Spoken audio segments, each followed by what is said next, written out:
be granted access. Then C, the reasons for permission of certain activities at Uhuru Gardens or the general public is denied access. And D, plans in place to ensure that Uhuru Gardens is listed on e-citizen platforms, specifically the 222 portal, to allow citizens to make payments or bookings for public access and events, thus ensuring accountability and transparency. Honorable Speaker, the committee engaged the Ministry of Defense on the above concerns raised by the Honorable Felix Odwor, MP. I therefore wish to respond to the issues as follows. Clarifications on the public access to Uhuru Gardens. The ministry confirmed that Uhuru Gardens remains a public space.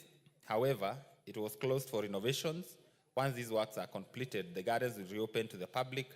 The facility includes a museum and open spaces, the priority given to completing the main stadium, which is already hosting events including national celebrations. Other areas including museum galleries remain under construction and will open once fully completed.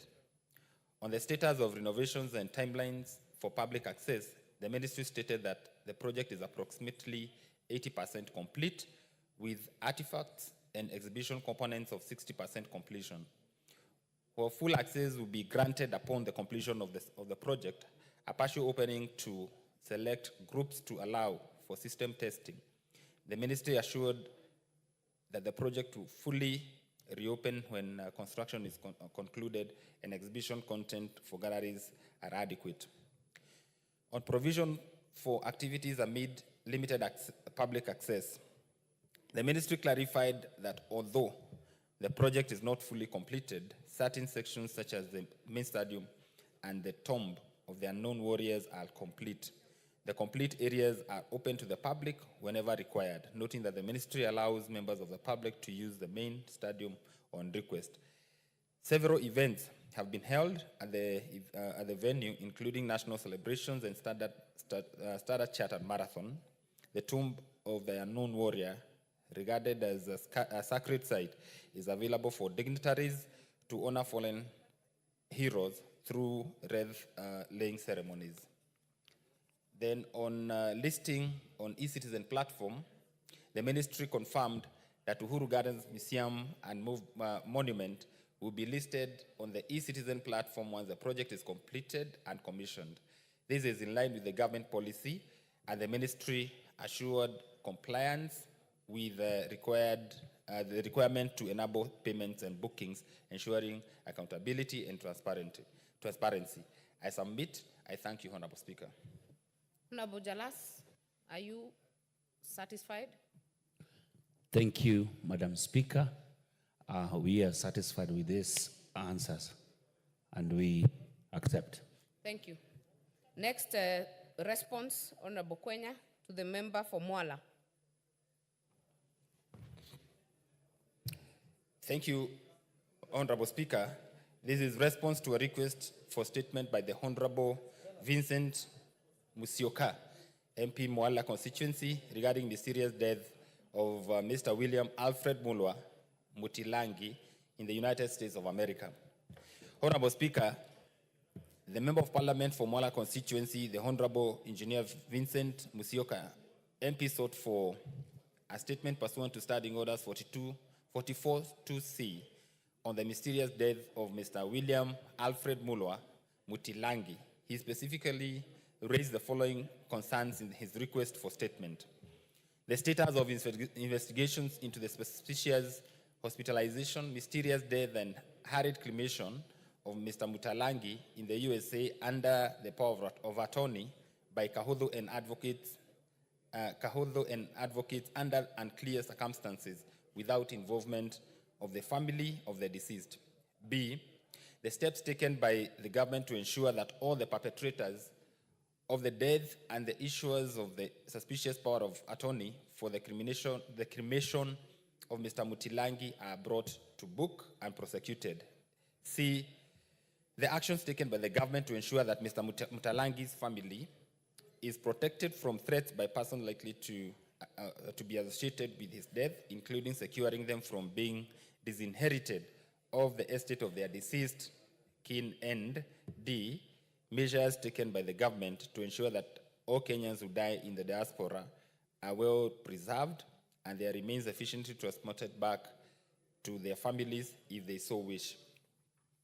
Honorable Speaker, the committee engaged the Office of the Prime Cabinet Secretary and the Ministry of Foreign and Diaspora Affairs on the above concerns raised by the Honorable Vincent Musyoka. I therefore wish to respond to the issues as follows. Honorable Speaker, the State Department of Foreign Affairs received an official request from family of the late Mr. Alfred William Mutilangi, seeking assistance in locating him in New York City. This request followed a notification from the family and from a family acquaintance, Mr. Ndambuki, regarding Mr. Mutilangi's death on the 16th October 2023 at Hudson Valley Hospital, that is in New York. The family requested that the department confirm the death of Mr. Mutilangi, determine the location and condition of his remains, and obtain contact information for his at his son's request. The funeral home, however, declined to disclose the specific cause of death, citing that data protection concerns. To maintain client confidentiality, the funeral home indicated that it would only communicate with a legally appointed family representative. This information was relayed to Mr. Mutilangi family through Mr. Vincent Mutilangi. Attempts to gather additional information from PepsiCo regarding Mr. Mutilangi's employment were unsuccessful. PepsiCo indicated that conflicting claims from individuals claiming to be family members had made it difficult for them to disclose any information, save to a duly appointed legal representative. Consequently, the State Department advised the family to initiate succession, cause and obtain letters of administration for an appointed administrator, Mr. Mutilangi's estate, to directly engage the funeral home and his employer. Further investigations revealed that Mr. Mutilangi may not have maintained a close relationship with his immediate family in Kenya. His family was unaware of his illness, and admission to hospice came until after his death. It also emerged that Mr. Mutilangi may have had a family, including a son and a wife, reportedly of Tanzanian nationality, a fact disputed by his Kenyan family. These family dynamics necessitated legal intervention, rendering the matter outside the scope of the embassy involvement. The inquiries conducted by the State Department thus confirmed Mr. Mutilangi's family and the cremation of his remains. That is, let me take it again. The inquiries conducted by the State Department thus confirmed Mr. Mutilangi's death and the cremation of his remains. However, due to conflicting claims from various parties whose interests could not be verified, certain details, including the precise cause of death, information on his next of kin, and his dues from PepsiCo, could not be ascertained. The complex family circumstances and involvement of multiple interested parties further complicated the situation. Following the guidance of the State Department, the family of Mr. Mutilangi has filed a case in New York. I submit, and I thank you, Madam Speaker. Member for Mwala, is that the true status? You know, Honorable Speaker, this is what would be clearly called just a catwalk story, because I think I have been told nothing new. The ministry is just basically repeating the preliminary information that I had given them so that they can do investigation. Mr. Mutilangi has a family here in Kenya. Mr. Mutilangi is a guy who was not married. That complicates the situation. There are people who have been preying on, criminals who have been preying on Mr. Mutilangi's and taking advantage of the fact that he did not have an immediate family in the US. it is feared that these same people claiming to be family who have since run away and actually revoked their earlier statements that they were indeed family, these are the same people feared to have killed or murdered Mutilangi. As we speak, Mutilangi's family here in Kenya, they have not even buried their beloved son. Mutilangi has a brother, Mutilangi has a family in my constituency. They are yet to bury their beloved one. Why? Because they cannot even get access, they cannot even get visa to collect the remains of their beloved one who was burned down to ashes illegally by some criminals who now the ministry is just giving us stories. I think with all fairness, I do not think the family is getting justice with this response. The fourth part of my question, Honorable Speaker, was what action is being taken by ministries so that such cases, even the deceased persons, can be taken back to this country, can be transported back to this country. And the family has not even been, with so many requests, they have written even to the embassy, they've been given appointments, they have been denied visas to go and collect the ashes so that they can bury Mutilangi according to our customs. So, Madam Speaker, I fear that this particular statement does not, I do not even know what this statement seeks to advise the family to do. Because it is full of hearsay, it is claiming that it is said, it was heard that maybe he has another family. Why didn't you investigate to know whether that other family exists or not? Because that is why the highest office we have is that office now of the Prime Cabinet Secretary. Since what you are telling us is what we know, we expected that. Now you'll go to the extra step and tell us. Let us not debate it further. Seek clarification. Madam Speaker, just seek clarification. there is really nothing to seek clarification on a matter that is not even responded to. I have given you quite some time you. to put your issues. Then we hear from the committee on way forward. Honorable Kwenya. Thank you, Chair. I really empathize and sympathize with the situation of the family. In fact, the issues they have raised are pertinent, but I think because we sat as a committee and engaged the Ministry of Foreign Affairs and Diaspora, and the matter was brought to our committee, and yes, the issue that you're raising in terms of that the family has not had their share of justice, we found out that they have filed a case in New York that is ongoing, and I think it's only fair that the honorable member acquaints himself with the content of the case, so that then he can assist the family to just get justice from that end. Because as it is, the deceased had a will or had sort of died at some what I would call tested death. He had stated that in the event that he passes on, he should be cremated. And the government of Kenya is very keen on issues to do with people who pass on out of its jurisdiction.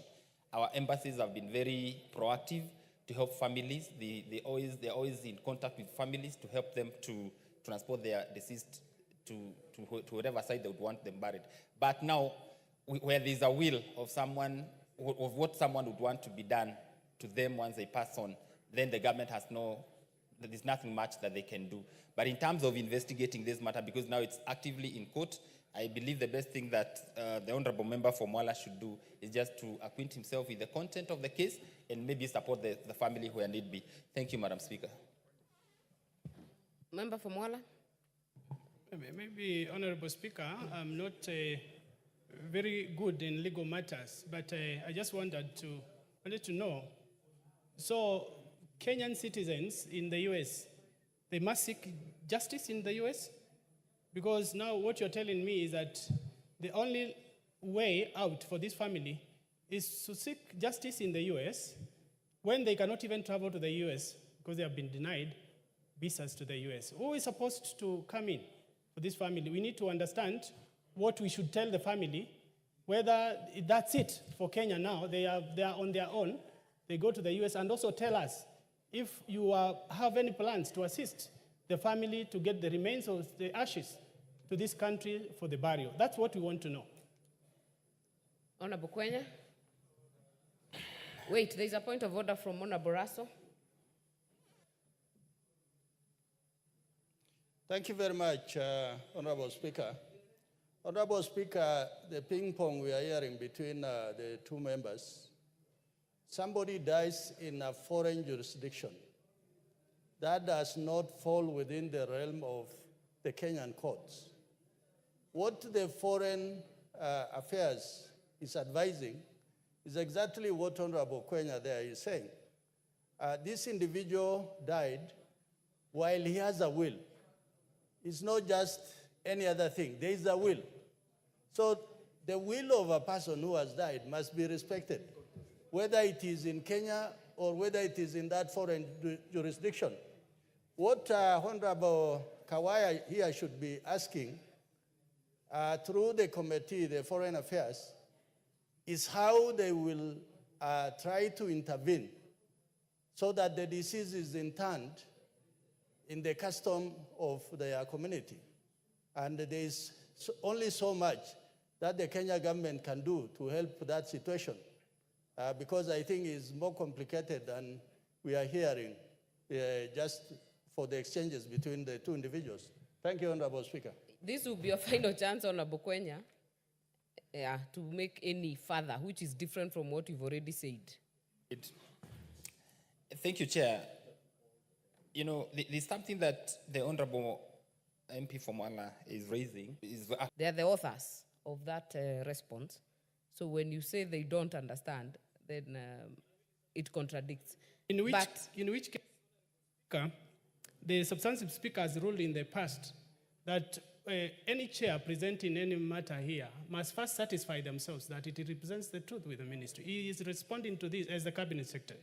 And I'm just saying that there is nothing in this statement. There seems to be so much they do not know. No investigation has been given to these allegations, which still remain allegations. And we are asking, if they still remain allegations, who is then supposed to unearth the allegations? Because if we say that's it, then what are we advising the family to do? Member from Mwala, before I give you Honorable Makali, I think we have gotten now to conflicting issues. You have brought the issue of murder, which is not come out from the statement, because from the statement they have said he died in the hospice. Chronic illness in the hospice, and he had already written down his will. But let me indulge Honorable Makali Mulu, then we will make progress from here. Thank you very much, Honorable Speaker. You know, Honorable Speaker, listening to the Honorable Kawaya and the representative of the chair, it is obvious that they will not get a solution in this sitting.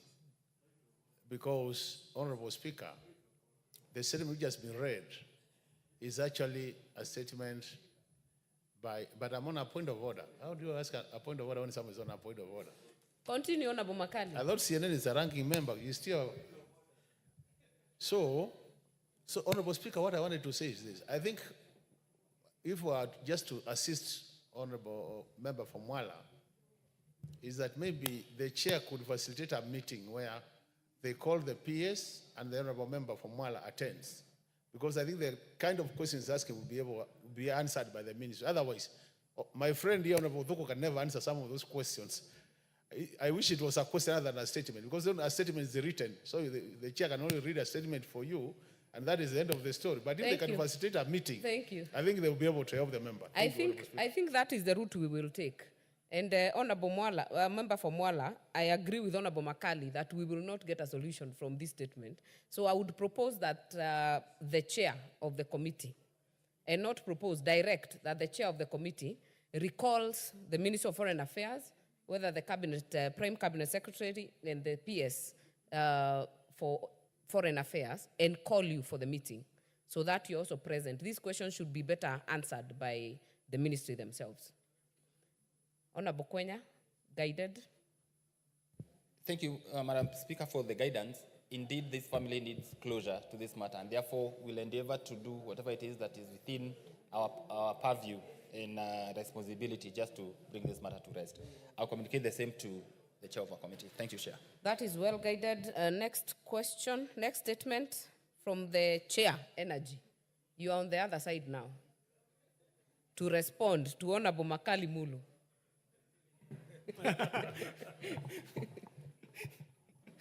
No, things change so fast. Now I'm on the on the frying pan. Honorable Speaker, the Honorable Member Makali Mulu requested for a statement regarding the status of compensation to Master Simon A. Muema for injuries sustained following electrocution from Kenya power lines. Honorable Speaker, the response we have gotten from the ministry, we do not satisfy ourselves that it really helps anyone, and we'll be seeking your guidance on how to prosecute that matter further. Honorable Speaker, this is a response that Master Simon Muema suffered electrical burns at Chedhani village in Mwingi on 17th December 2017 while playing with part of vandalized stay wire that was attached to a pole with electrical conductors. In the course of playing with the remaining part of the stay wire came into contact with a low voltage LV line causing it to be energized. The responses are as follows. The incident was duly reported to Kenya Power, Mwingi office on 20th December 2019 and the Insurance Department on 12th August 2020. The matter was subsequently reported to the insurers, CIC Insurance Company Limited, through Utmost Insurance Brokers Limited. B, the insurers have since indicated that they are unable to take up the matter since Master Muema, who was playing with the stay wire, is the one who caused it to be energized when it swung against the LV line. KPLC has asked the insurance company to review its decision, but they have declined to pay the claim, also citing expiry of limitation period. In this regard, Kenya Power and Lighting Company has referred the matter to the regulator to review and enable its logical conclusion. And Honorable Speaker, and like I said, this particular response unearths a new potential area of corruption where some of our sagas are actually reaping a lot of money through insurance firms. And when the cases now come, the insurance firms do not want to take liability, they want to run away. In this particular case, it is sad that the insurance and Kenya Power want to claim that a low-hanging wire that a kid touched and they got electrocuted, then the kid is the author of his own misfortune. It is very sad that even with simple understanding that it is supposed to be understood that wires are not supposed to be loosely hanging in the first place. So the fact that the wire was loosely hanging, that is already a liability on the Kenya Power's. So the matter is already referred to the regulator, but as a committee, we have resolved to have even including the insurers and also make an audit of all the monies that have been paid to these insurance firms and the claims so far that have materialized that be paid, so that we can also be able to tell Kenyans that the monies being paid by our sagas to insurance firms actually means something. Because if this particular case has not been taken by insurance firm, it means no other case would ever be taken, because this is the very first case that should have been paid in terms of liabilities. Member for Kitui Central. Yeah, thank you very much, Honorable Speaker. Honorable Speaker, I want to thank the chairperson of that committee, for admitting that this statement is totally inadequate. When I looked at this statement, Honorable Speaker, I was just asking myself whether Kenya Power knows what they should be doing. Because on a serious note, when you say that a child was playing at the gate of a primary school and finds a loose hanging wire, which is life, and by touching that wire suffers serious injuries, and they say the child was the cause of that injury. So, Honorable Speaker, from what the chair said, that was my position, that this statement should not even have been presented to this House. It's actually a shame that somebody signed for this statement to come to this House. The other thing they're also saying, the insurance cannot be able to pay because of a lapsed time. This matter was reported immediately it happened. And it is because of the delay of Kenya Power, taking the family round, that we have spent all this time. Since 2017, Honorable Speaker, about 7 years. And then they talk about a lapsed time. I agree with the chair, this matter needs to be revisited, and we need to get justice for this young person. Otherwise, it's already, the small boy is now disabled, and then you want to make it worse by even saying you cannot compensate. I want to, Madam Speaker, you need to give direction on this matter because we are not happy, and even the House should be able to act on this institution because I think this statement is an abuse to this House. I submit. Honorable Vincent, I think the precedent has been set by your issue. So you should be able to, first of all, when you follow up that issue, you invite Honorable Makali to be present, to be able to execute and prosecute the issues that are still pending. But as you have said, it is not sufficient. You can give the commitment from here on how long you will need and what action you will take. Honorable Speaker, this matter is not a small one because it might even form an inquiry because we want to know if a claim like this cannot be paid, then what other claims have not been paid? How much money have we been paying? So I would request that we are given enough time so that we can do a full inquiry on this particular matter because it affects so many other Kenyans. So if, Honorable Speaker, you can give us 1 month, I will be more than happy so that we can, this matter will also end up helping other Kenyans who are suffering in the hands of insurers and Kenya Power and other sagas. And I want to make an undertaking to this House. If this particular claim is not paid, then we will make recommendations that are carried in this House that some of these payments for insurance for this particular, to cover this kind of issues, are no longer have any meaning because Honorable Member for Mwala, don't preempt your investigations. I just wanted to give the member confidence, but 1 month? Yeah, don't preempt. Yes. Honorable Makali. Yeah, thank you, Honorable Speaker. Honorable Speaker, this family has been waiting for 7 years. It will not cost us nothing to wait for 1 month, so long as we get to the final conclusion of this matter. Well, so 1 month is okay with us. Honorable Member for Mwala, 1 month. The next statement is to the member for Loima. Is he in the House? Protus, is he in the House? If the member is not in the House, then the statement will be tabled, not read, so that we make progress. Chair for Energy, table the statement for Honorable Protus. Member for Lunga Lunga, Honorable Chiforomondo, are you in the House? This will be done by the Chair Labour, the response.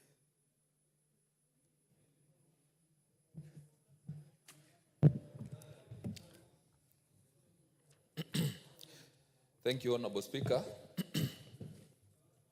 And this is a response to a request for a statement by the Honorable Chiforomondo Mangale, MP Lunga Lunga constituency, regarding the gazettement of Lunga Lunga sub-county as a hardship area. Honorable Speaker, I thank you for this chance. And the Honorable Member sought a response to the following issues. 1, the measures put in place by the Ministry of Public Service and Human Capital Development to ensure the gazettement of Lunga Lunga sub-county as a hardship area and provide details on timelines to be taken for gazettement of the area. 2, the reasons why there has been delay in implementation of the recommendation of the inter-agency committee that Lunga Lunga sub-county be gazetted as a hardship area. And 3, a report on the progress, if any, by the ministry to implement the proposal for gazettement of the area. One, Honorable Speaker, prior to 1997, the civil and teaching service and similar designated hardship areas, which included the former Northeastern Province, including Wajir, Madera, Garissa, Samburu, Isiolo, Lamu, Marsabit, Tana River, West Pokot, Turkana, and northern area of Baringo. This comprised of 11 fairly distinct hardship areas. Designation of such areas was undertaken in consultation with the Office of the President, the Directorate of Personnel Management and Provincial Administration and Internal Security. In 1997, the Minister for Education, through legal notice number 534 of 11th November 1997, gazetted an additional 25 hardship areas for the teaching service, following a recommendation by the Teacher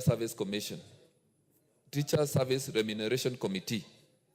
And in 2005, the number of designated hardship areas for the teaching service was increased from 36 to the current 44, as indicated in the appendix that is attached here, and that I will share, and I believe he has or he should have.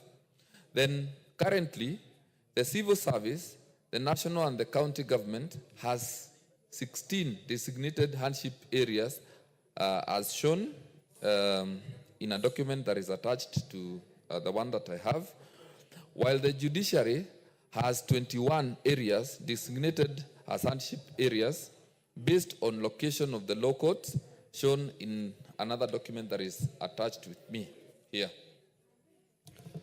Honorable Speaker, the government, through the ministry responsible for public service, taking cognizance of the existing disparities in designated hardship areas in the public service, continued an interagency technical committee in the month of March 2019.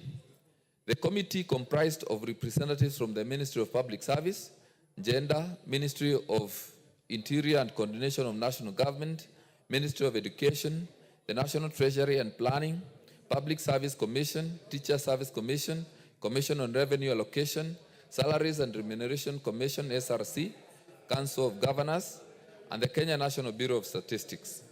Honorable Speaker, the Interagency Technical Committee undertook countrywide field visits and surveys and prepared a report for cabinet approval and gazettement. Then, Honorable Speaker, the Lunga sub-county is currently not designated as a hardship area for purpose of payment of hardship allowance. Lunga sub-county was visited by the Interagency Technical Committee during the data collection exercise and will be assessed against the criteria set by the Kenya National Bureau of Statistics to guide the determination and the categorization of hardship areas as shown in Appendix 2 of the ministry response. Now, Honorable Speaker, on the response to the second question, which was the reasons why there has been delay in the implementation of the recommendation, the gazettement of the hardship area and the implementation of the designated hardship areas will be undertaken upon approval by the cabinet. So that is yet to be approved. Then on the third and the last question, which was on the report on the progress, if any, the interagency team finalized the study and submitted a report to the ministry responsible for public service.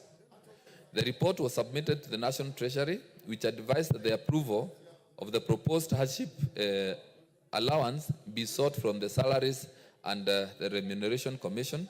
The SRC reviewed and approved the new rates for hardship allowance based on the new categorization of the moderate and extreme hardship areas, which will be applicable across the entire public service prior to implementation of the new rates and subsequent approval by the cabinet. So, Honorable Speaker, with me, I have the hard copy of the response, and this is what we gathered from the Ministry of Public Service. Thank you, Honorable Speaker. Thank you. Member for Lunga. Honorable Speaker, I want to thank the chair for the response. But, Honorable Speaker, it is disheartening that at this era and time,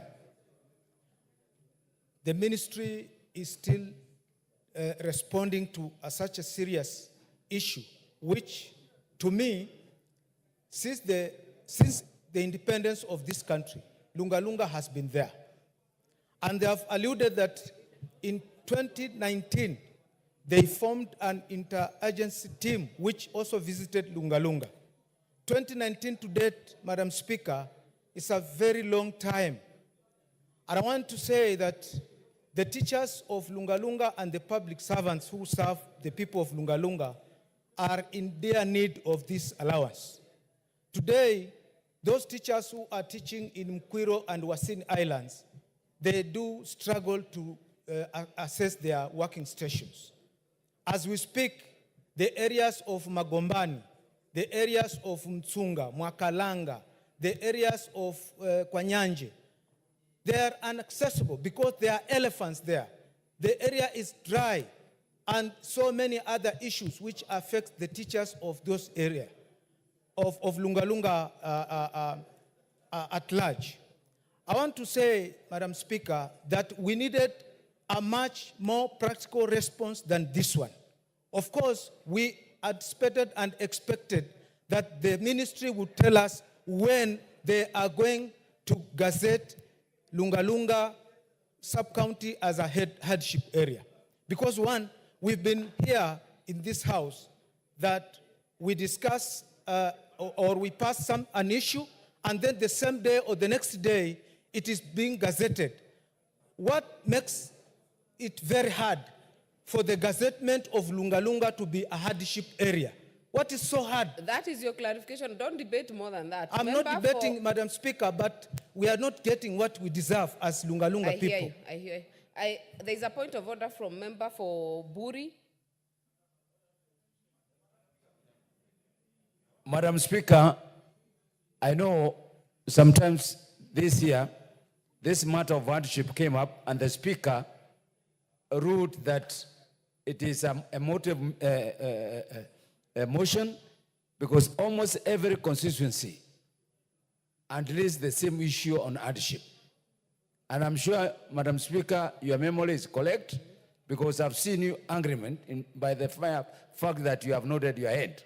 Madam Speaker, this report is substandard because it does not give out where they went, when, who they spoke to, because we expect to see them in Ibori, which borders Laikipia and Isiolo, and we share the same geographical conditions. Therefore, Mr. Speaker, this report to me is substandard, and to need to begin that report so that we can know where the interagency committee did. And I want to ask you that what the Speaker, the direction the Speaker gave, it is implemented so that we can all contribute on this. Thank you. The reason I'm nodding my head, member for Buri, is because I know this issue too well. Because it was raised even for Gilgil this term, last term. So I've seen it over and over. I'll give member for Kaloleni first. Member for Kaloleni.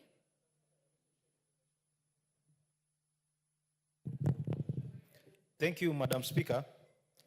I also raised a similar question in March, and the Speaker gave directions that the leader of majority was supposed to consult with the ministry so that they could give a comprehensive report on how some constituencies were left out, yet they are supposed to be included in the gazetted as a hardship areas. So Kaloleni was one of them. Maybe, Speaker, you could give direction to, or direct the leader of majority to tell us how far has he gone with the direction which was given by the Speaker so that this matter can be concluded, because almost all constituencies across the country are suffering. So they should be also included as hardship areas so that our teachers, our civil servants who are working in these areas can be given hardship allowances. Thank you. The leader of majority, Honorable Mbaya, I hope you are listening, because this issue, every time the question comes, it becomes a cross-cutting issue from all the constituency or majority of the constituencies. So I would be hoping that you have that report as guided by the Speaker, but on this one was specific to Lunga Lunga. It is only now spilling out to other constituencies. I'll give member for Endebess, then member for Jomvu. Madam Speaker, thank you.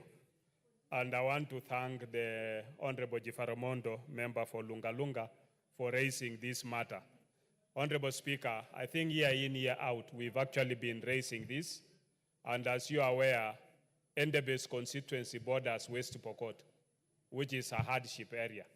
Then you wonder, somebody who is working in Endebess is not qualified to get hardship area allowance, just the same as somebody who is in West Pokot or Kapenguria constituency, my neighbor, Honorable Moroto. So I had a proposal, Honorable Speaker, that if the member for Runyenjes, not Runyenjes, or Runyenjes, yes, the Honorable Karemba, the chair for Labour, if he could be able to maybe have a way of how all the other constituencies can be captured. And then he does a follow-up for gazettement, because it's just a question of gazettement. Once they are gazetted, then we can have the ministry implement it. Because even if we ask the leader of majority, it is easier for Honorable Kalemba to follow it up and have our constituencies gazetted. No, it's not a wrong approach, my friend. Rindigiri, protect me, Madam Speaker, from... Address the chair. Protect me from Honorable Rindigiri. Address the Speaker. You know, since Honorable Rindigiri got the deputy presidency, he now imagines himself that he can give orders. You know, you have to be humble, Honorable Rindigiri. You have to be humble. I was asking Honorable Speaker if Honorable Karemba can have our constituencies so that it is captured and gazetted so that we can have it followed to be implemented. Because we'll always be crying and making these requests and yet nothing happens. That is my appeal, Honorable Speaker. Member for Jomvu. Mheshimiwa Speaker, nasimama kuunga mkono kwa hoja hii specifically kwa Lunga Lunga.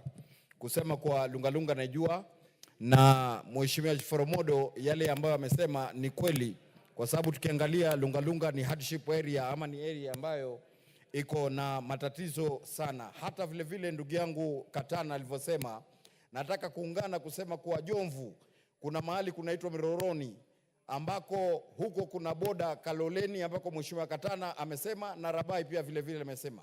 Kwa hivyo naomba Mheshimiwa Speaker, Mheshimiwa Owen Baya kiongozi wetu afanye bidii kuona kuwa area zote ambazo zimetajwa ziweze kuwa specified kama hardship areas.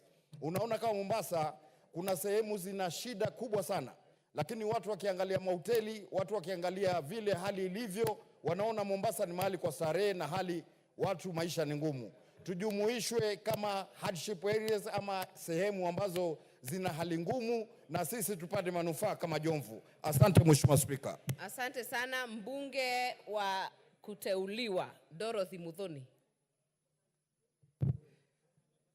Thank you, Honorable Speaker. Honorable Speaker, the matter at hand is a very emotive issue because it has been canvassed in this House for the longest time. Honorable Speaker, I thank the MP for Rungarunga for bringing up this matter, but this is a matter that touches on almost all the constituencies which are hardship areas. Honorable Speaker, the Teacher Service Commission, especially in the matter of teachers, has for a long time been not able to resolve this issue. And this is why some areas are seriously understaffed, Honorable Speaker, because the neighboring constituency is a hardship area and the neighboring school is not a hardship area. Honorable Speaker, I wish that this matter is time-bound so that we don't canvass this matter in this House again. Honorable Speaker, let the committee and the chair seated here, the chair labor, it is unfair labor practices when some people enjoy a facility that is given by the government and other people in the neighboring deserving constituencies don't get the same treatment. Honorable Speaker, rule on this matter. Thank you, Honorable Madam Speaker. Honorable members, we have conversed on this issue not once, not just in this term, even last term, those who are there, even the other term. So I'll give the leader of majority on this one. Honorable Owen Bayer, because it had been directed by the Speaker that there was to be a team to undertake that exercise. You give and update the House. How far has that gone? When is the report expected? And when is the action expected? Okay, thank you, Honorable Speaker. Honorable Speaker, I know this is a very emotive cross-cutting issue, and it is an issue that affects many people, because even when people talk about hardship areas, there's also the new element that has come in, municipalities, enhanced house allowances for municipalities. So it is an area that cuts across the whole country. And it is important, Honorable Speaker, that we get a comprehensive statement from the Minister in charge of public service. I think there has been consultation with former Speaker Justin Muturi to ensure that this matter is comprehensively done. So what I would like to request Parliament is that we be patient as I ask how soon the Minister will avail that statement to the House, a statement which is in the works. Honorable Speaker, I would like to beg the indulgence of members and yourself on this matter. I thank you. This issue has been pending, Honorable Maya. It would be very unprofessional to not put a timeline to it, because it is urgent and it is important. So could you do that before we break for recess in the next 2 weeks? We will do it before recess. In the next 2 weeks. 2 weeks. Member for Lunga Lunga, is it different? Madam Speaker, the issue here is about the report to be taken to the President Cabinet and then gazettement. So it's not about us being brought statements and all that. It needs to be approved by the Cabinet and also be gazetted. And it will be done, because the report is already there, as per the explanation from the chair. Thank you. Chair for Labour, Honorable Karemba. Thank you, Honorable Speaker. And I think it's good to separate issues, Honorable Speaker, because as per the request by the Honorable Member for Lunga Lunga, the report is already there. It is for that report to be taken to the Cabinet, as he is saying. But with regard to the other report, I think you've pronounced yourself on that matter, and it's now upon the leader of majority to do as you have directed. But I wish to say to Honorable Speaker that I register their disappointments by the Honorable members, and I agree totally with the Honorable members who believe that that is an unfair labor practice where people are enjoying facilities and privileges because of working in a hardship area, while others are not enjoying. So, honorable members should expect that the committee will also register your disappointments with the ministry for action, and we believe that it should not take long, because again from 2019, that's a long duration. Things should have happened. We want to be in a country where things move without unnecessary delays. Thank you, Honorable Speaker. We shall make progress, members. We have the commitment from the Leader of Majority and the commitment from the Chair Labour Committee. So we'll go to the next statement by Honorable Joshua Kandie, still by the Member for Labour, by the Chair for Labour Committee.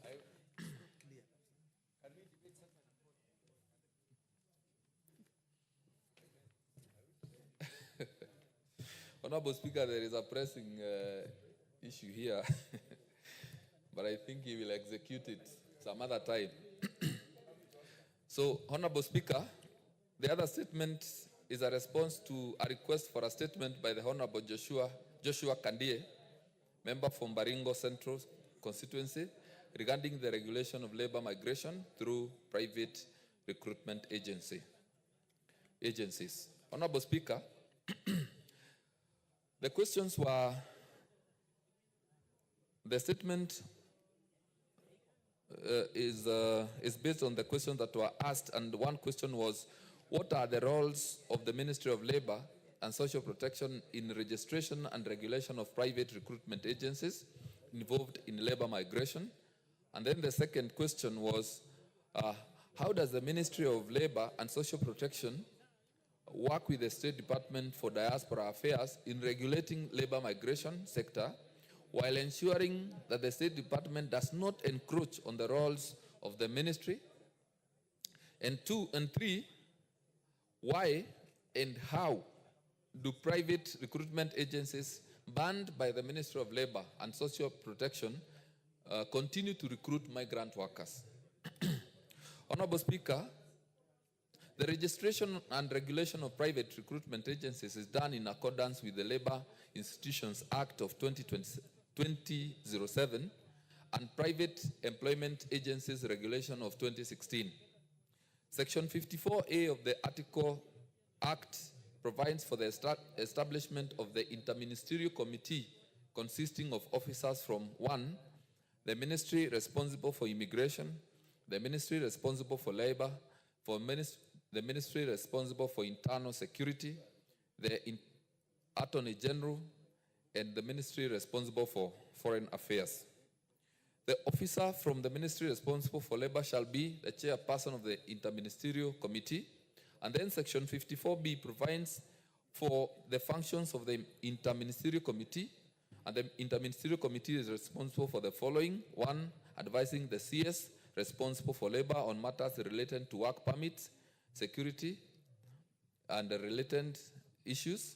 Then 2, vetting the applications for registration made by the employment bureaus and agencies. Honorable Speaker, in addition to Section 54, provides for the recruitment for approval by the Interministerial Committee. And every employment bureau or agency shall be required to seek and obtain government approval prior to sending Kenyan citizens for employment outside Kenya and for employment of foreigners within Kenya. The applications for registration made are vetted by the Interministerial Committee established under Section 54A. The National Employment Authority is a state agency under the Ministry of Labor and Social Protection that is mandated to register and regulate private employment agencies in accordance with Section 54A to Section 60 of the Labor Institutions Act of 2007. The authority is the secretariat to the vetting committee. Honorable Speaker, the authority is also mandated to do the following in accordance with the National Employment Authority Act of 2016. 1, advise on formulation of employment policies and strategies for national and county governments. 2, facilitate the employment and placement of job seekers locally and internationally. 3, facilitate the implementation of national policies on employment. 4, collection, analysis, and dissemination of labor market information. 5, building the capacities of private employment agencies. 6, sensitizing job seekers. 7, handling complaints from job seekers. And 8, promoting ethical recruitment. And 9, cancellation or revocation of license of an employment agency that fails to observe the provisions of the existing laws and regulations. On the second question, which was on how the Ministry of Labor works together with the State Department for Diaspora Affairs while ensuring that the State Department does not encroach on the roles of the Labor Ministry. Then the response is as following. The Ministry of Labor and Social Protection ensures that the procedures for labor migration are carried out in orderly and safe manner, and at the same time ensuring that migrant workers undergo pre-departure training and orientation. The ministry collaborates with the Directorate of Diaspora Affairs and the State Department of Diaspora Affairs in ensuring that migrant workers in distress are repatriated back to the country. In cases involving deaths or migrant workers, similar coordination is needed to assist bereaved families bring home bodies of their loved ones. Then, Question 3 on why and how private recruitment agencies banned by the Ministry of Labor and Social Protection continue to recruit migrant workers. The National Employment Authority carries out impromptu inspections to ensure that recruitment agencies adhere to the laws and regulations governing their operations. Then recruitment agencies whose licenses are cancelled or suspended or blacklisted are not supposed to recruit migrant workers. All reported cases are dealt with in accordance with the law. The National Employment Authority also periodically publishes in the national dailies all private employment agencies that have been blacklisted and their operational licenses revoked. Honorable Speaker, most importantly, Kenyans are also advised to regularly visit the National Employment Authority website, www.neamis.go.ke, to ensure or to assess the list of registered private employment agencies and their current status. And I have attached, or rather, a statement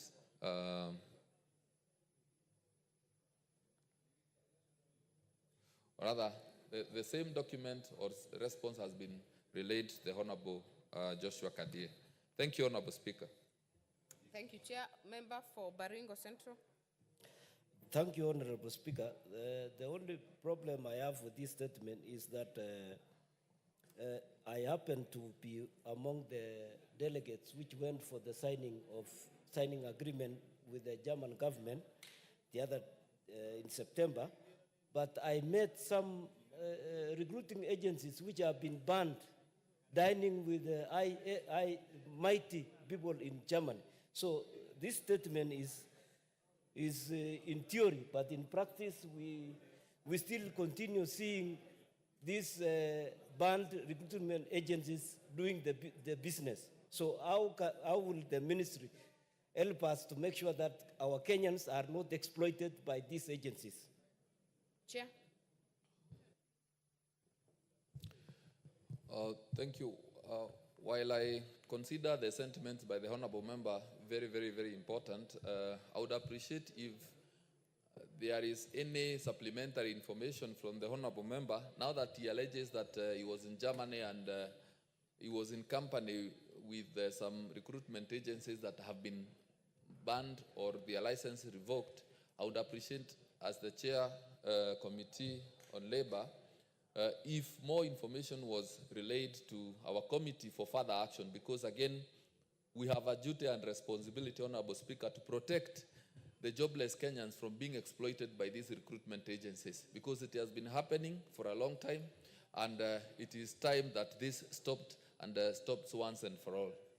Thank you, Honorable Speaker. I think, Honorable Chair, what Honorable Kandie is saying is that we are very good with theories on paper, but in practice we are not implementing. So I hope that this can be a continuous process. But Honorable Kandie, you also have a responsibility, if you have more information, to supply to the relevant committee to assist them in their work. I think any member can do that, and I think that will be settled at that point. The next one, before we go to Honorable Wanami Wamboka, member for, there's a point of order from Honorable Yusuf Hassan. Thank you, Madam Speaker, for the opportunity. I wanted to speak on a terrible disaster that has taken place in my neighborhood. Today is indeed a very dark day in Kamkunji. Last night we had a devastating fire in Kitui village in Pumwani ward in Kamukunji, where at least 7 people were killed and scores of people were seriously injured. And I speak, several people are missing, including children, and therefore this death toll would go up. And I want to say that this is the deadliest fire incident we've had in Kamkunji. And therefore I'm calling upon the county and the national government to take immediate steps to assist the victims of this particular fire and to address some of the underlying problems, the lack of access to the neighborhood, the lack of a fire station nearby, which could have saved some of the lives, and also to support those affected and have been left homeless. My office is going to do whatever is necessary to help them, but at least we need an urgent action on some of the fires that we've had in Nairobi. This is not the first one. We've had 3 or 4 fires within this week in many parts of Nairobi, but this has been the one with the highest number of victims. And therefore, I'm calling upon the authorities to look at this issue and to see how we can mitigate to ensure that, in fact, our citizens don't just perish helplessly and mindlessly in this kind of fire incidents. Thank you. And I want to send, Madam Speaker, my deep condolences to the families who have lost people, friends, and the neighbors of the people of Kitui Village and Pumwani Ward. Thank you so much. Thank you, Honorable Member for Kamkunji. And on my behalf and that of the House, we also offer our condolences. I know Honorable Member for Nairobi had also spoken to the Speaker about it. I'll give you 2 minutes to offer your condolences, and I'll close it at that point. Thank you, Madam Speaker. Madam Speaker, let me start by saying that we are saddened that we keep having fires in Nairobi and we keep losing lives. A few months ago, we lost a mother lost 3 of her children. Today, we have a father who's died with 3 children. We have a mother who's died with 1 child, and we've got a man whose body has been burned beyond recognition. In fact, all the bodies are burned beyond recognition. It's really disheartening that we don't have access roads, and this is why I say to Kenyans, when His Excellency the President is fighting for us to have better housing, it means that this will resolve the problem of access. We don't have access to most of the informal settlements. And I also reiterate what the Honorable Member for Kamkunji has said. We've been expecting a fire engine to be put in Gikomba. It hasn't been done yet. And I know that there's always pressing needs for the budget, but we need a fire station in Gikomba because that's an area that's prone for fires as well. So I offer condolences on my behalf for the members that have lost, and I hope that we will eliminate slums in our city so that we can be able to have everybody live in dignity and everybody have access to fires when they have disasters. Thank you, Madam Speaker. Thank you. We will now go to Honorable Wanami Wamboka to request a statement. Honorable Wamboka, you had actually been called earlier. You should be apologizing first for coming late. Honorable Speaker, you know I'm always very committed to the business of this House. I was with the delegation from South Sudan, the chairman of PAC and his team, and I'm very sorry to have delayed. Honorable Speaker, pursuant to the provisions of Standing Order 44-2C, I wish to request for a statement from the chairperson of the Departmental Committee on Labor regarding the status of implementation of the court order on recruitment of officers by the Kenya Revenue Authority. Honorable Speaker, in June 2023, the Kenya Revenue Authority recruited 1,406 revenue service assistants with an aim of increasing their workforce to enhance revenue collection efforts. However, in March 2024, the High Court in Nairobi declared the recruitment unconstitutional, citing failure by the KRA to uphold diversity and regional balance. The court held that the recruitment was in contravention of the Constitution. Notably, the Kenya Revenue Authority has allegedly retained the said officers against the court order and against the wishes of this House, Honorable Speaker. The Kenya Revenue Authority was also to institute an ethnic diversity and regional balance policy. Honorable Speaker, it is against this background that I request for a statement from the chairperson of the Departmental Committee on Labor on the following. 1, provision of status report on the implementation of the court order issued declaring the recruitment of 1,406 revenue assistants by the Kenya Revenue Authority unconstitutional, and 2, steps to be taken to reverse the salary processed to the 1,406 recruited officers after the judgment, if any, and 3, status of implementation of ethnicity, ethnic diversity, and regional balance policy. I thank you, Honorable Speaker. Honorable Speaker, may I proceed or you pronounce yourself? There on is this? no further proceedings. You have requested the statement.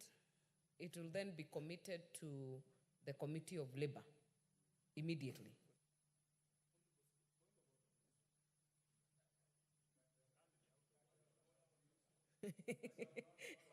Honorable Amboka, you have made a request for a statement on the status. I have committed it to the Committee of Labor. The Leader of Majority, kindly note, I don't see the chair, he has stepped out, or the vice chair. Ensure that the chair is well aware to bring a response in the next 2 weeks. Honorable Amboka, what is out of order?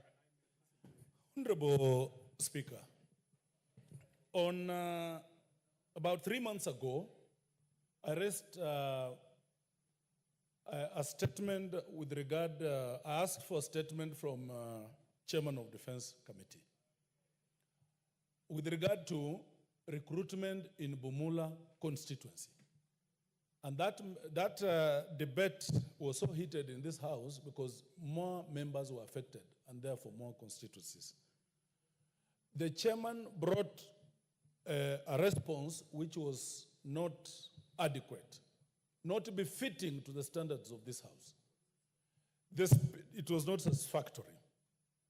The speaker ordered that upon resumption from recess, short recess, in less than 2 weeks, he brings back a good statement in the definition of a statement that is admissible and satisfactory to this house.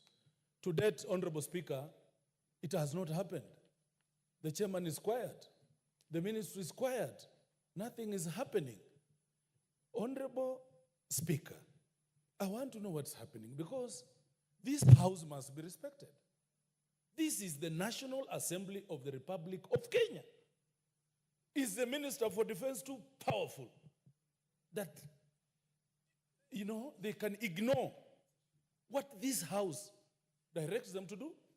Is the Chairman, Defense Committee, untouchable to extend that he can do what he wishes and not subscribe to the tenets of this house? Honorable Speaker, I would beg that you give your guidance and directions to this effect. Thank you. You have made your point, and rightfully so, because I've been briefed that issue was canvassed. Leader of Majority, that issue was canvassed, and the response was to come in the first 2 weeks after resumption. So I will direct that you ensure that the chair brings the response in the next 1 week on the issue raised by Honorable Amboka. Finally, to close on this order is Chair Committee of Health on matter Chief. Thank you, Honorable Speaker. Honorable Speaker, I want to give a statement on registration of persons at the constituency and the county office level for the rollout of the nationwide universal health coverage by Social Health Authority. Honorable Speaker, the Ministry and the Social Health Authority has from 1st of October 2024 started rolling out the SHA healthcare services and the benefits under the 3 funds, that is the Primary Healthcare Fund, Social Health Insurance Fund, and the Emergency Chronic and Critical Illness Fund established under the Social Health Insurance Act number 16 of 2023 that was enacted by this House almost a year ago. This act is currently being operationalized by the government. Access to SHA health services and the benefits being offered by SHA. As the chairperson of the Departmental Committee on Health, I rise to give a statement concerning the registration of Kenyans at constituency level. Honorable Speaker, members of the Departmental Committee on Health have raised concerns on the slow registration of Kenyans. In response to these concerns, the Ministry of Health was invited to clarify the slow process of registration of Kenyans. The Ministry of Health and the Social Health Authority, in the meeting held in the committee room on Thursday, 7th November 2024 highlighted its preparedness on the rollout of the access to social health authority benefits. The SHA system had registered approximately 14,868,178 Kenyans as of yesterday, Tuesday, 19 November 2024. I wish to inform this August House that the ministry has since deployed technical officers from Social Health Authority and Digital Health Agency to support in the registration of exercise as per the attached annex, which I have the annex attached here, and I'll be able to table it so that members can look at their constituencies and who are the staff from both the Digital Health Agency and the Social Health Authority. The purpose of this statement, therefore, Honorable Speaker, is to request the honorable members to support Social Health Authority rollout in their respective constituencies and counties for the county women by linking up with the officers listed in the respective regions and counties and contracts provided. In conclusion, Honorable Speaker, the registration of Kenyans, if implemented by the Minister of Health in the manner that the latter explained to the committee, would contribute significantly to the digitization and modernization of Kenya's healthcare system, ensuring accessible, affordable, and high-quality care for all Kenyans as envisioned in the Kenya Health Policy 2014-2030 and the Kenya Universal Health Coverage Policy 2020 to 2030. Honorable Speaker, the challenge that many Kenyans face is because they want to register at the time when they are getting services. But we are requesting many Kenyans that they should register early enough so that when you go to get services in the hospital, you're already a registered member. You should not be struggling to register.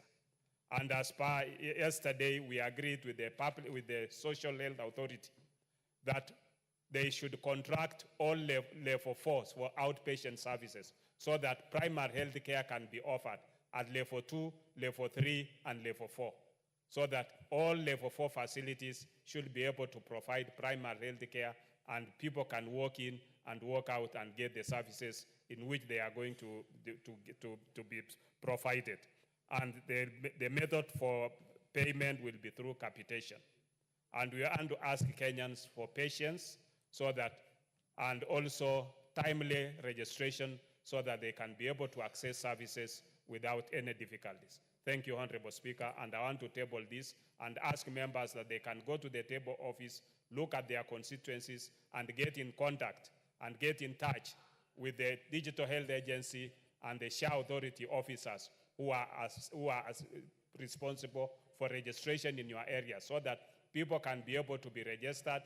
They can also assist us in identifying who are the indigents so that the indigents can benefit from government support through being registered and being having access to services. Thank you, Honorable Speaker. Honorable Rindikiri. I want to thank you, Mr. Speaker, for this opportunity. And I want to really appreciate the focus of our chairman of Health Committee. However, Mr. Speaker, there are some clarifications that the Kenyans need to be told. On the matter of registration, there are new registrations. The people have never been with the NHIF. And there are old card holders of NHIF. That matter needs to be clarified because what is happening now, particularly in the old card holders, they appear in hospital, the outpatient is working, the inpatient is not working, and vice versa. Mr. Speaker, what I thought the chairman could also come out very clear is to tell us exactly what are the causes of these delays. Is it a system failure? Is it a human-created failure? Or is it a natural law? Because it is very funny. The government is doing whatever it can. I believe there is something wrong at NHIF or SHA, whatever it is. Mr. Speaker, it's something that the committee need to investigate to find who is causing this delay. Because surely, when I use my ID and my old card number, I am not able to access.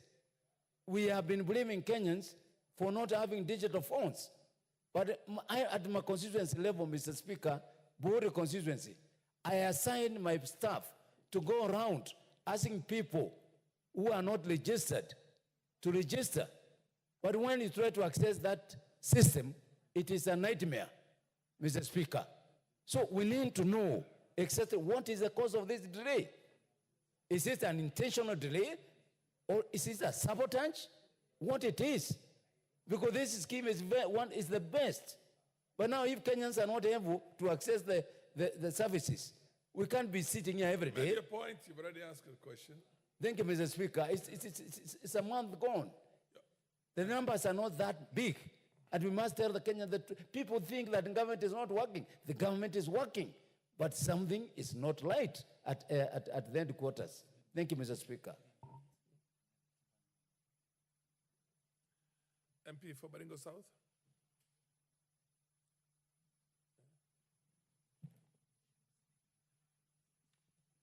Thank you, Honorable Speaker, for this opportunity. I also want to register the challenges that is facing this exercise of registration, that there is a lot of confusions, and we don't know the source, or rather the cause. We want the ministry specifically and the officers of SHA to be very clear on this, because people who are sick, as they go for those services, some of them have registered, but they are told there is no specific number, reference number, because the numbers they are using is the holding numbers of NHIF. So it's like there is somebody somehow in the systems who is not honest, because registration is doing well, and Kenyans have accepted, and the exercises of registration is all going on well. But the services, Kenyans want to see these services. Thank you, Honorable Speaker.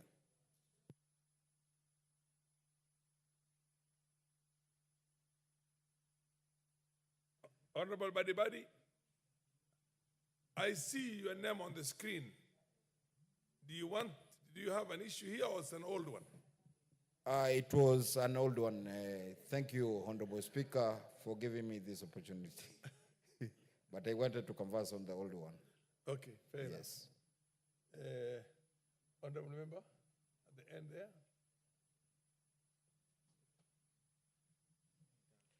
Thank you, Mr. Speaker, for this opportunity. I would want to ask the chair to clarify, Mr. Speaker, on the role of county health promoters on sensitization of SHIF, Mr. Speaker. The last time I checked, Mr. Speaker, the remuneration of county health promoters was undertaken by both county government and national government, Mr. Speaker. Mr. Speaker, there is a lot of complaints at the mashinani level that people are not able to understand or to differentiate between SHIF and SHA.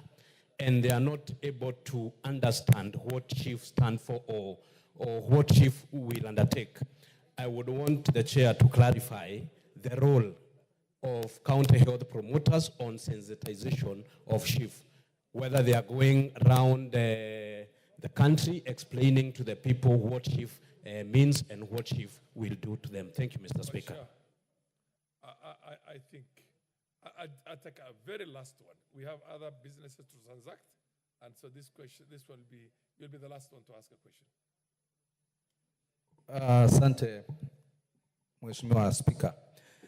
Yangu ni ule utaratibu ambao unahitajika kwa wale ambao walikuwa wamejiandikisha katika ule mfumo uliopita wa NHIF na sasa na huu mfumo mpya. Tunafahamu kwamba hata sisi kama wabunge tulikuwa tumechukua majukumu kupitia mfumo wetu ule mfuko wa NGCDF kuandikisha baadhi ya wale ambao wanahitaji usaidizi. Na walioandikishwa wakati ule ilikuwa ni wale watu ambao hawajiwezi, ni wazee, ni wakongwe, ni mayatima, hawana namna yoyote. Na katika huu taratibu ulioko ni kwamba inabidi waweze kusafiri kwenda vituoni na kujisajilisha upya. Ilikuwa niombi kwa mwenyekiti wa kamati husika kama ataweza kufanya utaratibu wa kuwatembelea wale ambao hawajiwezi, hasa ambao ni ukweli ndio wanahitaji huu usaidizi, kuona ni vipi wataweza kuhamishwa, kwa sababu wengi wao bado wako katika ule mfumo wa zamani ambao kama wenzangu walivyotanguliza ni kwamba wakiwa na dharura na kwenda hospitali hawapati matibabu yoyote.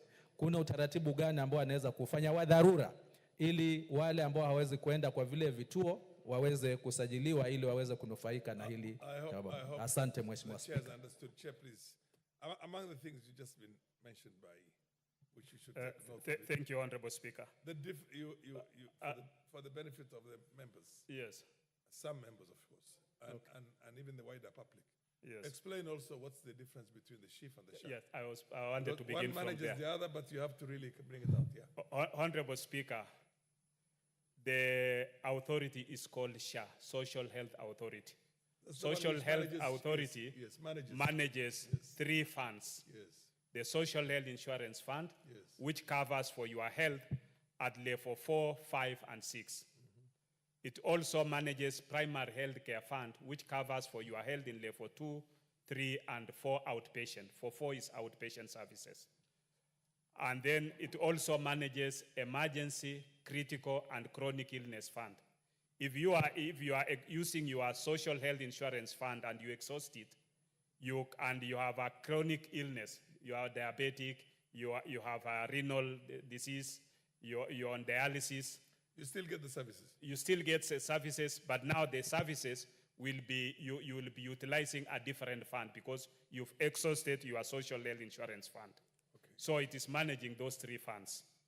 The Honorable Wamumbi talked about county health promoters. It is not county health promoters. It's community health promoters. Community health promoters are at the primary health care level. This is a network that each community health promoter is in charge of 100 households. And in these households is able to at least identify the illnesses that these people are having. You can be able to make diagnosis of this is a diabetic, this is hypertensive, and refer you to the health facility so that you can get proper treatment. And the role of county governments in community health promoters is that they are the ones, the county governments are the ones who recruit them. They also co-share the payment, where the national government gives 50% and the county government gives 50%, so that these community health promoters at least have something to take care of themselves. Initially, they were not being given anything, but now they are given a small stipend of 5,000, and it is paid by both national government and county government. And then the national government also has a responsibility to train them, because you remember, I think this morning we've just passed a community health workers bill by Honorable Member for Ward Chief. That bill now will be able to provide for training, registration, and how these community health workers can be managed.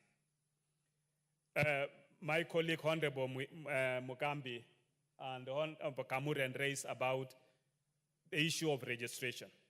My appeal here is that that we want all these people to be registered. Everybody, all the 54 million Kenyans must be registered, so that when the government is allocating funds for primary health care fund, for level 2 and level 3 and outpatient, so that through capitation, you can be able to access all those services. Every Kenyan has a right to access them without paying anything for level 2, level 3, and level 4 outpatient. For emergency, critical, and chronic illness, when you are involved in an accident, you have an emergency, you are involved in any emergency situation, the government, this House, has appropriated 2 billion to that fund, and it will continue appropriating more money, so that when you have a chronic illness, you have a critical illness, you have an emergency, you don't have to pay. You'll be admitted to any hospital, and that fund will be able to take care of you. And you remember the head of state said people have been selling their shambas to treat their patients. So we want to move away from that so that you can be able to be, if you have a kidney disease, you can be able to be either dialyzed or you can even get transplant for the kidney. Both you and the donor will be taken care of, both pre-implant and post-implantation. You can also be taken care of. So this is the services that you'll be able to access without paying anything.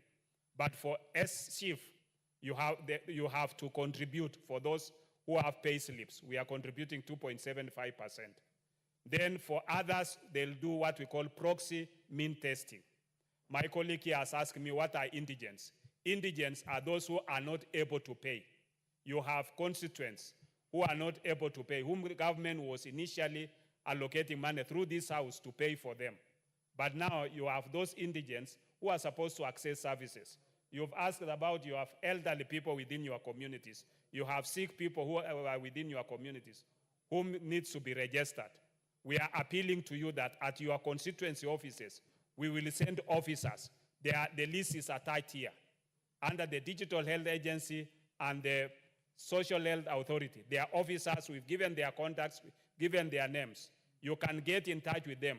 They come and assist you to have those people registered, and they'll carry out the proximity testing so that the indigents, the very poor of the community, can be identified and can be put into the program where the government can pay for them through this house, appropriating funds to the indigents, and they can be supported so that they can access all the health services without having any challenges, without them paying for it, but the government will be able to pay for it.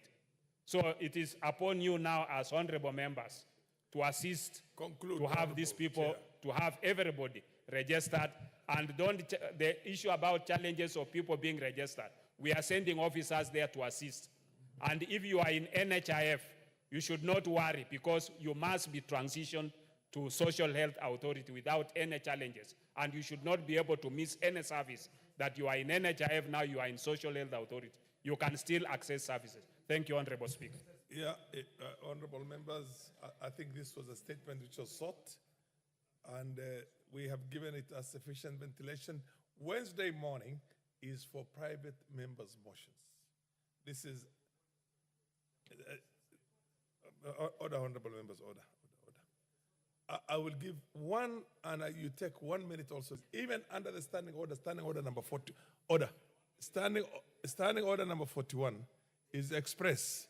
It says, even the chair who is making the statement cannot take more than 3 minutes without the leave of the chair. But the chair has been too generous. Now, you ask one question in half a minute, and let him take 1 minute also.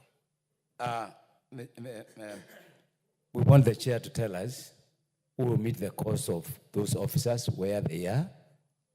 He has given us the contact, so we want to know who will meet the costs and where they are located. Okay, fair enough. And then ask one more question also there. Now, answer Thank you, Mr. Speaker. Just Thank you. The chair did not answer my question. My question was, what is the role of community health promoters on sensitization? Thank you, Mr. Speaker. Chair, proceed and answer that. Cameron, you've already asked. The Digital Health Agency and the Social Health Authority staff are staff who are on payroll. They are being paid for. You don't have to pay anything as a member. You are not going to meet the role. Their role is, no, I'm talking about those who are assisting in registering. Yes. Then the role of the community health promoters in sensitization. They'll be able, in the gadgets which they have, they can assist also in registration. And they can also assist in educating what services you can be able to access at the primary level, at level 1, level 2, and level 3.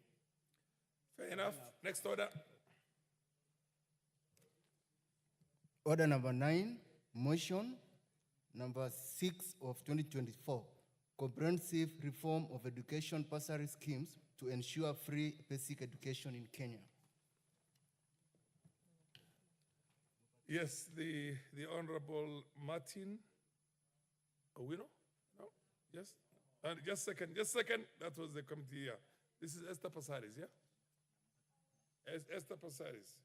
Thank you, Mr. Speaker, for giving me this opportunity. This has been concluded, this debate. Yes, it has been It's concluded. your turn now to reply. Yes. Okay, proceed. Before I respond, because we were on Shah, and of course I have some concerns, and you hadn't seen me make the intervention. On Shif and Shah, I mean, it's going to be an amazing thing, right? I mean, because the haves will be paying for the have-nots. But the problem I'm having is when you say that outpatient will also be catered for 2, 3, and 4, I hope that in that outpatient there will be drugs available especially recurring drugs, because diabetes you need drugs, and that's number one. Number two, also when you say you're going to have free surgeries if you have an accident, I hope that implants will be available in hospitals stocked for the surgeries, because a lot of patients Honorable, order. You got a small window in which the chair wanted to look the other side, but you have expanded it. Thank you. That business is concluded. Thank you. Proceed and, as a mover, reply to the Thank motion. you, thank you. Honorable Speaker, I beg to reply on the motion on comprehensive reforms on education bursary schemes to ensure free basic education in Kenya. Honorable Speaker, I listened to my colleagues, some who supported and some who opposed. I cannot understand for the life of me why any member of parliament, representative of the people, would not want free education, secondary education for their constituents. They know that parents are struggling. They know that even if they have their constituents come to their offices, pick up forms, fill those forms, take them back, it is so undignified to make a parent have to leave their job and actually search for a form to be able to fill it, to be able to get the bursary after a few months. And when they get the bursary, fine, we spread it across the constituents because we look at it in terms of votes. We cannot look at education in terms of votes. Education is a constitutional right under Article 43.1 and 53.1. So for those who oppose free secondary education, just because you want to hand out a check of 5,000 or 10,000 or 3,000 if you want to reach many people, at the end of the day, you're not helping that student. That student is not going to be studying because that student will be sent home so many times. Even when the Ministry of Education gives capitation, the student is still sent home. We say that we have free day school. But while we have free day school, a number of students cannot afford the books are not readily available, the students cannot afford uniforms, so they don't even attend school. We need to understand that free compulsory basic education means free education. That means a student walks into school, gets books, gets a uniform, gets all the facilities that they need to be able to get that education. We are actually not doing justice to us, to our citizens when we cannot give the basic education. When Moi Kibaki in 2003, in December he was elected into office, in 2003, when he made the statement, free primary education, he didn't ask himself, where's the money going to come from? He didn't ask himself, can the ministry do it? Can parliamentarians do it? He said, I want free primary education. And what? It happened. It happened because when you make a decision to provide something for your constituents, you then find the money. And I know we have a struggle with finding money. The Ministry of Education gets an average of about 650 billion. And for secondary education, it's an average of 10% of that budget.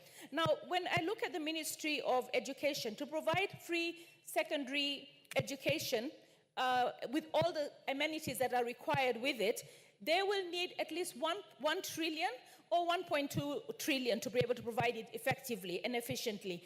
But the problem is, where will we get that money? Of course, our president is determined to ensure that we get debt-free, so that we save the interest that we're paying, which is 1 trillion, to be able to use it for other things. And one of the things that we have to use it on is a constitutional right, the constitutional right for education, for shelter, for food. You know, those are the things that we as representatives of the people should be fighting for. When I look at, first of all, I want to thank Mark Nyamita, Honorable Mark Nyamita. He stood up and seconded the motion.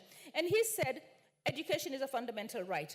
He also said it's a moral obligation for every child in Kenya to access free compulsory education. Do you know why we have so many criminals right now? Do you know why we have so many children taking drugs? Do you know why we have so much suicide? Because children don't have something to do with their time. When we say it's free and it's compulsory, no child will be loitering on the streets. They will be in classrooms. Okay, we don't have classrooms, I understand. But then when the MPs have got money to build classrooms, and MP takes for CDF, and he's a patron, I understand, but for CDF allocated to an MP, we're talking about 600-700 million shillings per, in the term that they're going to be in office. Almost, it's about 150 million. That money can be put to actually building schools. Building schools. We need more schools. Yeah, what's your point of order, Honorable? We need more schools. Order, Honorable Pasaris. Honorable Speaker, I stand on a point of order. The mover of the motion and in her reply has a duty to be factual.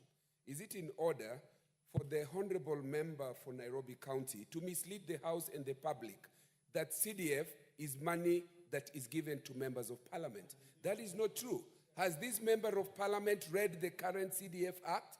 This is why we have bastardized CDF by giving the impression to the public that is money that belongs to the MP. This is a house of record. That information must be expunged from the record of this house. What the honorable member, in my opinion, means is that there is that amount of money set aside in every constituency. Order, the MPs are patrons for that.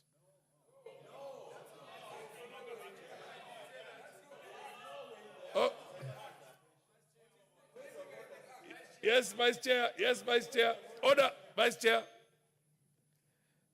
Thank you, Honorable Speaker. As the Vice Chairman of the NGCDF Committee, the current NGCDF Act 2023, the Member of Parliament is not even a patron. There is nowhere a Member of Parliament is mentioned. The chair, so please, can we have the records correct? I stand corrected on that anyway. Yeah.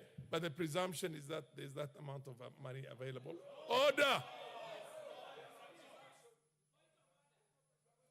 What's your point of order, Honorable Millie Mabona? Thank you, Mr. Speaker. Mr. Speaker, I think we need to have the record straight because we also have a matter in court. Yes. And when we actually put things on record, this is what people will take to the court and say how members of parliament are using CDF. We do not legally have any role in NGCDF. And so even when people are talking here, we need to be very factual about what the law provides. Those facts are clear now, and the chair stands corrected on this. Order, and the chair, order. The chair, because of the need for us to be very factual indeed, chair directs that the issue that CDF money is managed by MPs should be expunged from the records. So, Honorable Pasaris, continue and please, you can conclude your yes, reply. Thank you, Honorable Speaker. I mean, yes, it's. I mean, the thing is, I recently heard my party leader Raila Odinga say that we should, as MPs, conduct our roles of legislation oversight and not really in representation. Most of these funds, I think, should be really put in the areas where they should be able to serve the people. Now, Honorable Raphael Wanjala also made a contribution, and he said education is an equalizer. Education has helped most of the members of parliament here to be in this house, whether coming from a poor family or a rich family, and we're all earning the same money. So if we give free secondary education, we're enabling a lot of children to be able to get out there and be able to fend for themselves, not get into drugs, not get into early teenage pregnancies, not get into suicidal because of depression, of not being able to go to school. Honorable Beatrice Alachi said that every child sometimes doesn't go to school because they do not have uniforms. They cannot afford uniforms. So she also said that most of the public schools should be able to see how we can also provide uniforms. Honorable Nabil Nabire says maybe we need to be talking about making education really free from early childhood development all the way to secondary school and to raise the money. There were others that spoke and opposed, like Honorable Gideon Kimayo. He says it's a noble idea to amalgamate bursaries, right? But who is distributing them? We shouldn't really worry. There's always a question of what is the ministry doing? What is the executive doing? How can the legislation do better? I believe that we have an oversight role. The executive is under us, so if we do our oversight role well, we should be able to do it. The question is our egos. Do we feel that we can do it better than the executive? What we need to agree in principle is let every child go to school. Let education up to secondary be free. Because if it's not free, then we are actually not living up to our constitutional right, which we all took an oath to defend. We are not defending the constitutional right for free education when we oppose free education because we want to continue managing bursaries. Bursaries should be amalgamated. Every child should go to school. No parent should have to go to an office of an MP or a constituency office to be able to fill up a form, to be able to apply for bursaries. And let's face it, if we're really not directly involved, we're indirectly involved. Order, Honorable Esther Passaris. Order. Order. Yes, what's your point of order? You know, Madam Speaker, Mr. Speaker, sorry. Mr. Speaker, the honourable member has gone back again to her argument. She's bringing the same matter. We don't manage CDF. Agreed. I think she's completely out of order. Yeah, we are part and we have no law at all. I hope she could listen to Mary Odhiambo. Please listen to Mary if you can't listen to anybody else. Don't. Order. I've had your point of order. Indeed, Honorable Esther Passaris, you're out of order on that because the law is very clear. And MPs do not have any role, legally, any role in this. It's about an essential order. I will. The question will be put. We can't put the question now. Order. Are you sure? Clerks, can you tell me whether we have quorum or not? Order. Honorable members, order.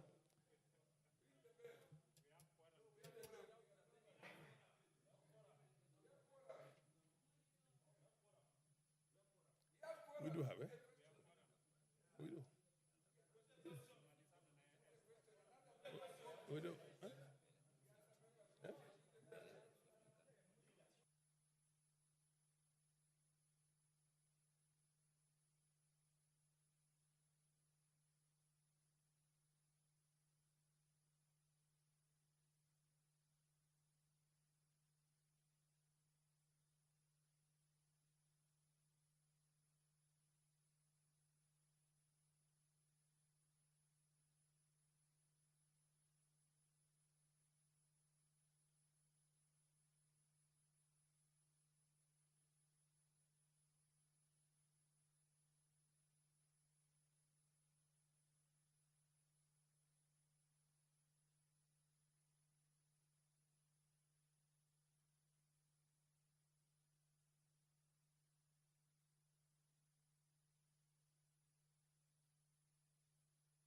The Honorable Millie Odhiambo, proceed.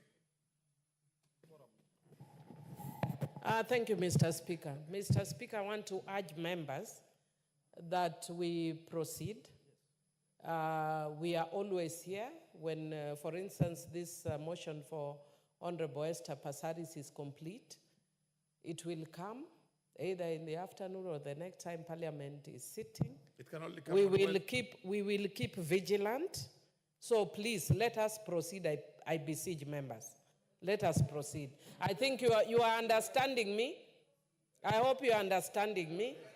Yes, please let us proceed, and it will come. It will definitely come, and we'll keep vigilant. Yes, the Honorable Owen Bayer. Honorable Speaker, I want to agree with Honorable Millie. I would like to say that we allow members to digest the content of these closing remarks as we move on to the next bill. And then as we finish digesting, we will take a vote. Let's move to the next. For the information of the members of Parliament, this is a private member's motion. And the question can only be put on a Wednesday morning. It can't be done on another day.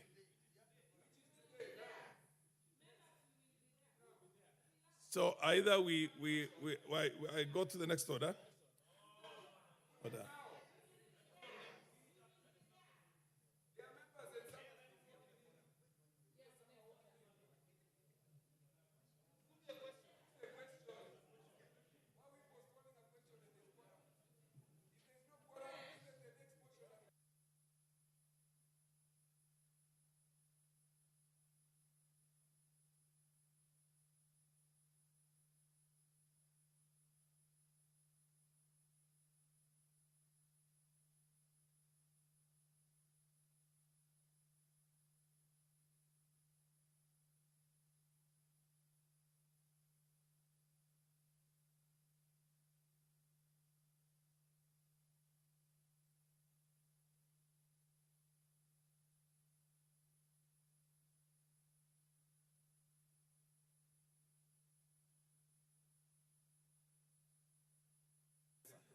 Other honorable members, my understanding is that members want to digest this issue a lot more before they take a decision on that, and I direct that we call for the next order.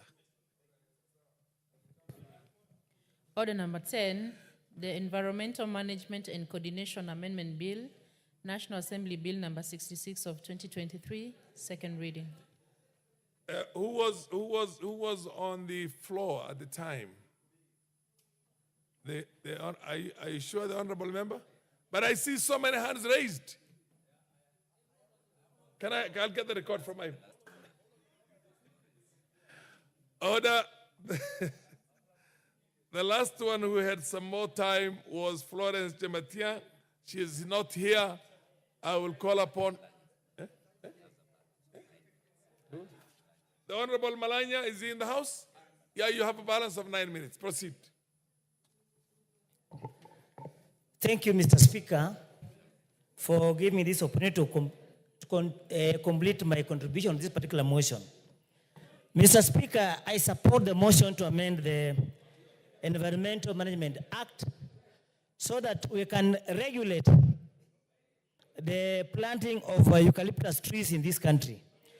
Mr. Speaker, research has shown that this particular tree has has high rate of transpiration, in that it's very difficult for other trees or plants to grow near it or under it.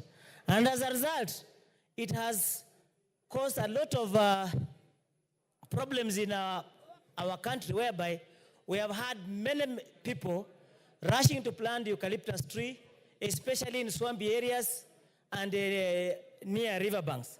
And the result is that traditionally we used to have crops that we would support our food basket, like the arrowroots and other crops that can grow near riverbanks and swampy areas.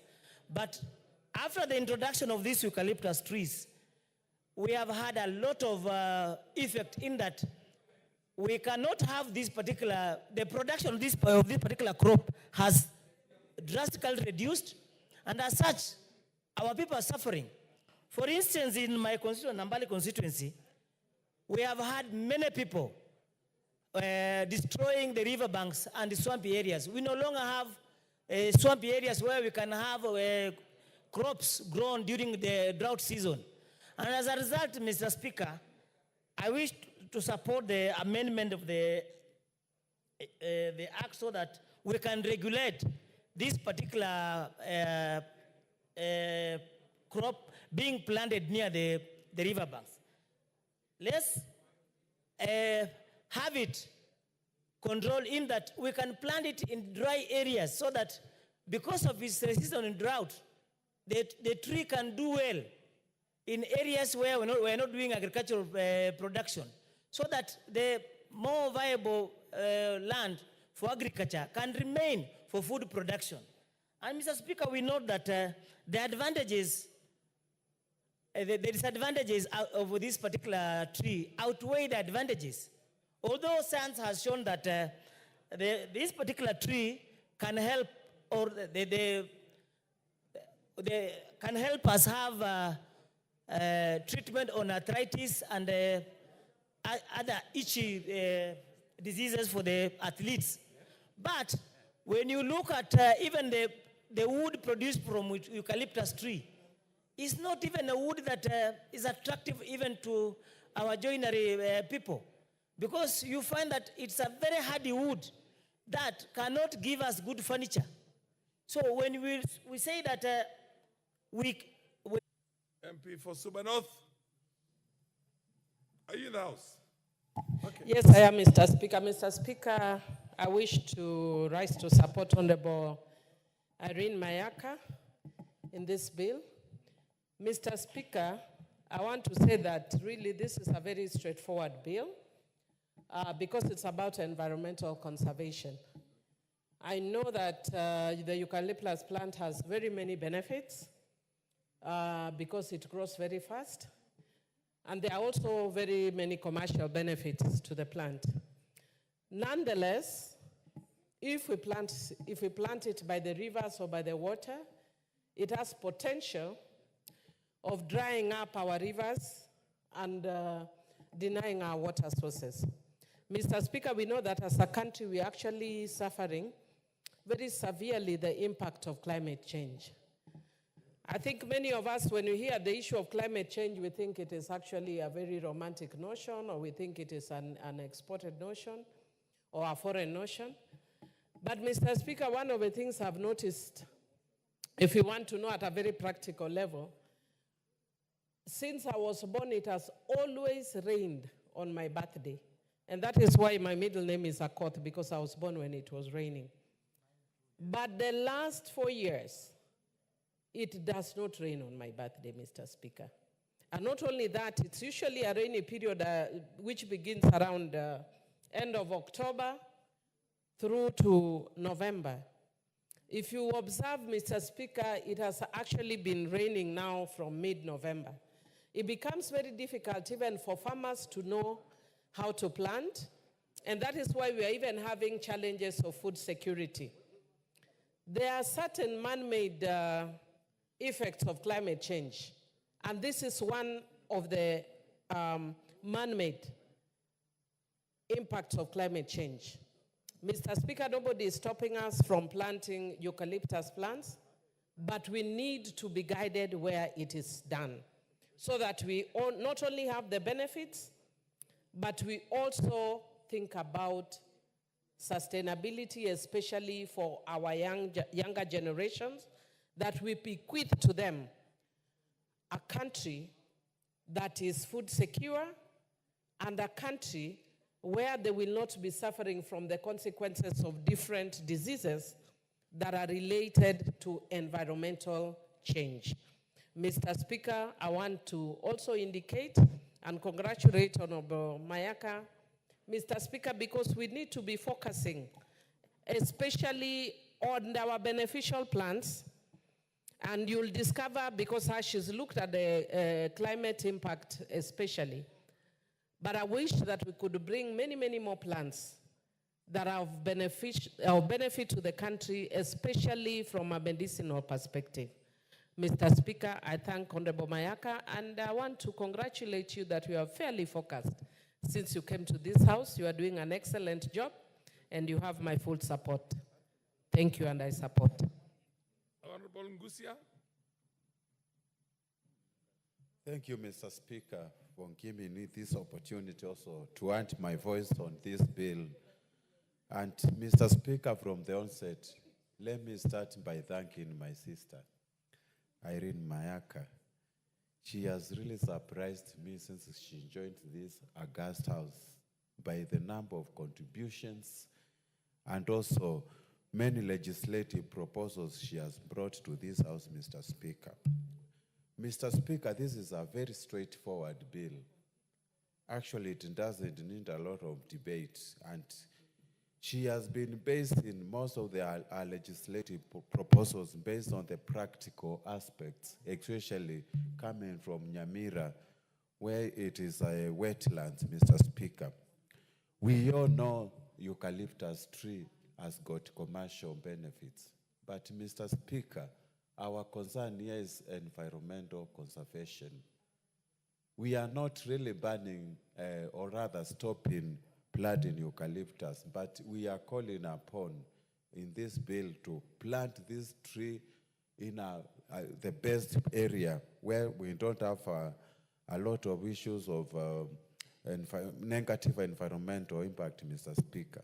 Eucalyptus use a lot of water, and especially if it's planted along our rivers, there's the issues of security in terms of provision of water in our country, Mr. Speaker. And I think being a straightforward thing, eucalyptus also has got so many disadvantages, especially when it comes to environmental issue. It is one of the tree which is, I'll call it a greedy tree, whereby it competes with almost all the kind of varieties of the trees, and in terms of the water, and even sometimes it can lead to soil depletion in areas where we are planted it, Mr. Speaker.